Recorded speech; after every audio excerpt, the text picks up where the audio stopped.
I looked around on the internet for a video on how they install the Tomy cam studs, and because there's no reason to reinvent the wheel, but I couldn't find one, so I'm making one right here.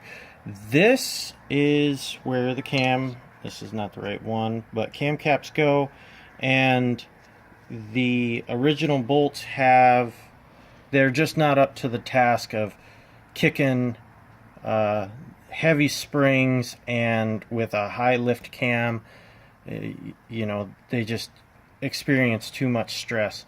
And if you want to swap cams out more often, then cam studs are the way to go. First thing you're gonna need is to degrease the holes in this bottle. I have Brake Clean, sprayed it through all of the holes, and then took compressed air and blew them back out. After that, you're going to need to take one side's worth of bolts or studs and double nut them. In order to double nut them, it's a simple operation. You just throw two nuts flange to flange, and I suggest only doing one side of the block at a time, one side of the head, I should say. So you'll need two 10mm wrenches, and after you got them all ganged together, you're going to want to take some thread locking compound. I really like this jelly stuff, and I don't actually put it on the bolt right away. I put it on a section of the table. That's why I put cardboard down. And then just keep giving just a little swipe. You don't need huge globs of the stuff sitting on every single inch of the threads. There are one little swipe will fill up all of the voids, and you won't be chasing down to go get more thread locking compound because you're just wasteful. So you just go through and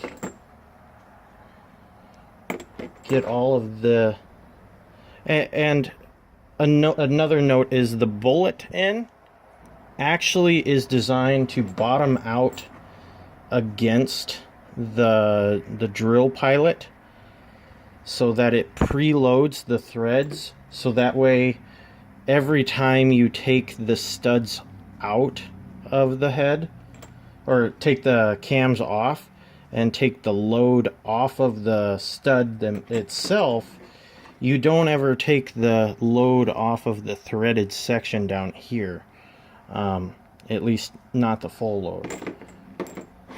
And then after I get done with doing this, I'll use the drill on its lowest screw torque setting. So before you get going, tighten up your tool and then switch it over to screw and make sure it's on the lowest setting, because all we got to do is drive them in and start every one of them by hand. Don't just drop them in the hole and expect the threads to just line up on their own, because sometimes when you're disassembling the engine, and if you do something wrong on disassembly, this thread right here doesn't look safe.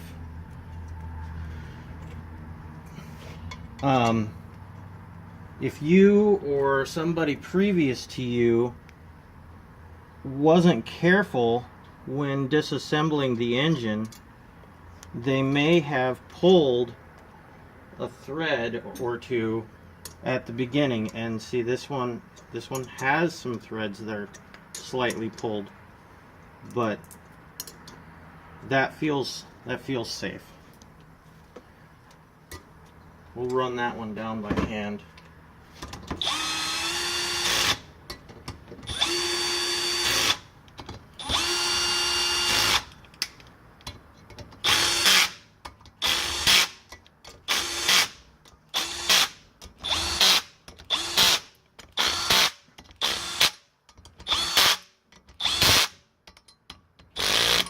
Okay, I'll run that last one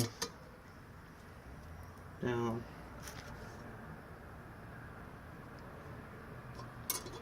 Alright, now we come back with 61 inch-pounds of force, and might have to first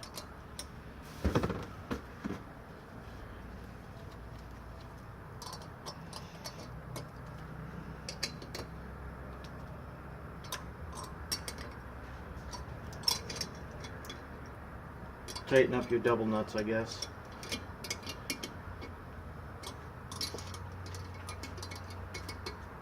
Don't go wrenching them crazy tight together, because if you do end up snapping one of these studs, you can't buy just one. You got to buy a whole set, and that's 180 bucks right there for a single stud mistake.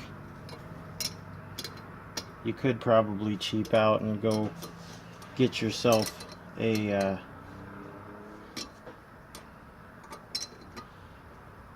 threaded chunk of rod to get by, but it's really not worth it when you got enough money invested into the rest of the engine. It's just better practice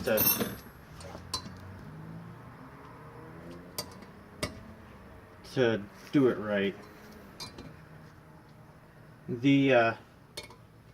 During the torquing operation, you really need to be conscious of when these little tiny torque wrenches let go, because with such low torque values, it's sometimes hard to register that you actually achieved your torque, and you can overshoot your torque by quite a ways if you continue to rotate after the ball mechanism in the bottom of these torque wrenches lets go. You can get it past that. Now I'll take the wrenches and unnut the studs, and I'll repeat the same thing on the other side. I hope this helps somebody out and save somebody some hassle. The value for the torquing is 0.6 to 0.8 kilograms. That's like 60 to 65 inch-pounds, and then a 1 full kilogram torque value for the last bit of it. So that hopefully this helps you out, and until next time, take it easy.